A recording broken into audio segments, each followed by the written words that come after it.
Hi, this is Beck from the Twisting Twine, and in this video tutorial I'm going to show you how to crochet the bead stitch. You can use any kind of foundation stitch before you start incorporating your bead stitch. In this project I'm using single crochet. The bead stitch is built around a double crochet, so I'm starting out by chaining 3 and then I'm skipping that very first stitch in the row and going into the second, and I'm doing a standard double crochet. Following up on that double crochet, I'm going to yarn over, insert my hook in that space just prior to my double crochet like this, and then drag my yarn through. So I've got 1, 2, 3 loops on my hook, yarn over again, insert my hook again through that space just prior to my double crochet, drag that yarn through, and now I've got 1, 2, 3, 4, 5 loops on my hook. I yarn over again, put my hook through that space, drag the yarn through, and now I should have 1, 2, 3, 4, 5, 6, 7 loops on my hook. I yarn over and then I drag that yarn through all of those loops except for that very last one, and then I complete my double crochet, so to speak, by yarn over and then dragging that yarn through those last 2 loops. And that is my first bead stitch.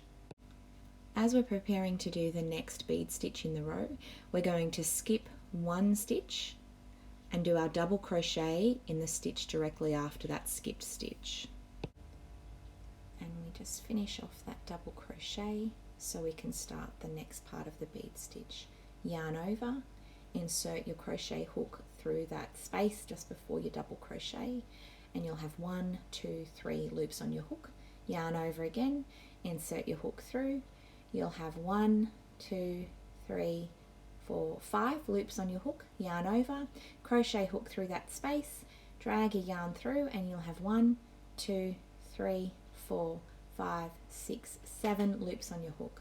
Yarn over and carefully wriggle your crochet hook through all of those loops except for the very last one. Sometimes you'll really have to wriggle it, just be careful, go slowly. There we go.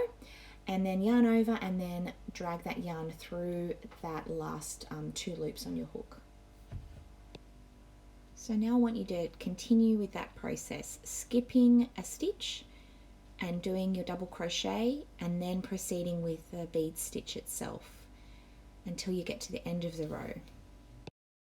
You'll know that you've reached the end of your bead stitches for that row when you've got 2 stitches left, and you'll skip 1 and then you'll do a standard double crochet in the very last stitch of that row, and that just gives you a nice neat finish for the ends of your row, so it matches that double crochet you've got right at the beginning.